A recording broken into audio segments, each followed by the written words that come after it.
Arco Studios in Oklahoma City. This is an OU update. I'm Jenny Carlson. The Sooners went on the road to face the hated Texas Longhorns on Monday night, and wow, did they come away with an impressive victory. Ryan Aber joins us on the phone, and Ryan, I think people felt like that this could be a game that the Sooners could win, but they dominated, and historically, this was not only a big win just on the scoreboard, but the type of win, a top 10 team on the road, that hasn't happened for the Sooners in a while. Yeah, I mean, the last time Oklahoma beat a top 10 team in a true road environment, now they'd won some, semi-neutral site games against Michigan State and Detroit, so things like that. But the last time they beat a top 10 team in a true road environment, Billy Tubbs was still roaming the sidelines for the Sooners. That tells you how long it's been. It's been more than 20 years. Yeah, 22 since a top 10 road victory for the Sooners. And Ryan, I mentioned just the dominant performance, but this was a matchup that when you looked at it, it looked like it could be nightmarish for the Sooners. How did they overcome that huge interior force that Texas threw out at them? Well, they did it in a couple ways. One was really getting in on the post and playing some strong defense. Ryan Spangler and Tayshawn Thomas were both phenomenal. But more importantly, those guys both stayed out of foul trouble and were able to stay on the floor. They had to use Kadeem Lattin for 13 minutes. DJ Bennett, their other backup forward, only got in the game the very last minute of the game in garbage time. So they were able to keep their ones out on the floor. And what those guys do on the offensive end is so dynamic and can do some things pulling defenders in the basket that they were able to mismatch problems rather than have them inflicted on them by guys like Jonathan Holmes and Miles Turner.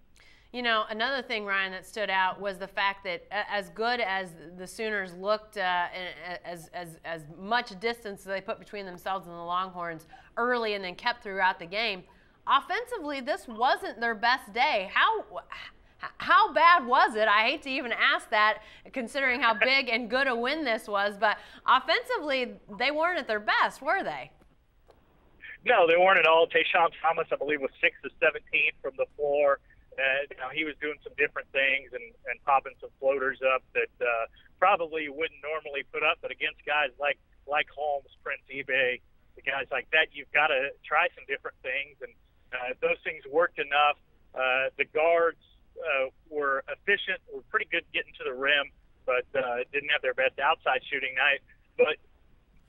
But the focus of this is their defense. Their defense was absolutely phenomenal from start to finish.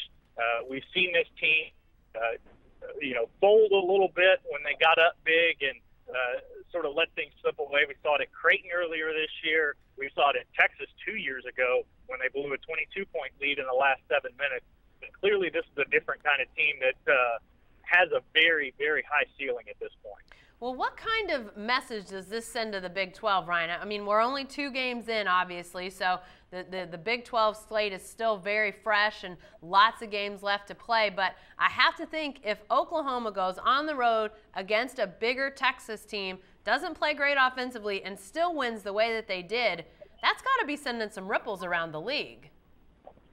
Yeah, no doubt about it. I mean, Texas was thought of as the team that could challenge Kansas this year. Kansas in about as much rebuilding as they ever do. But don't get it wrong. They're still a fantastic basketball team. But they certainly look vulnerable at this point. And Texas was thought of as the team to challenge. Now, OU is very clearly in that frame of mind now. They've got a really tough game coming up next week, Tuesday, on the road at Morgantown, West Virginia, because West Virginia is playing some really good ball right now as well. But this league is very deep, and road wins are going to be hard to come by. And to get a win at a place like Texas with a crowd like they have, an environment like that against a team like that, says a ton about the job Lon Kruger and his team's doing this year. Well, Ryan, lastly, you mentioned that game on Tuesday at West Virginia. And yet that skips over a Saturday game against Kansas State. Is there any concern that Oklahoma might have a little bit of a letdown coming off this big win against Texas, looking ahead to that another big road possibility out there against West Virginia? Is there any chance K-State plays a little spoiler on Saturday? Well, I think certainly Kansas State is a team that needs to be paid attention to, because as much as they've struggled over the last couple weeks. Bruce Weber's squad has had some issues with guys maybe not caring, not playing to the level that they're used to. Marcus Foster has really struggled. There's still a lot of talent on that team, so they've certainly got their hands full even on Saturday against Kansas State coming to town, but it would appear to be a game with as much gap as they've had between Big Monday in Austin, as much practice as they're going to get. Lon Kruger's usually pretty good at staving off things like that, so I don't anticipate a letdown for the Sooners on Saturday night in Norman. All right, lots of good stuff down in Norman on the hardwood. We know you'll be following it. Hey, be sure to stay with the best coverage team anywhere at newsok.com and every day in the Oklahoma.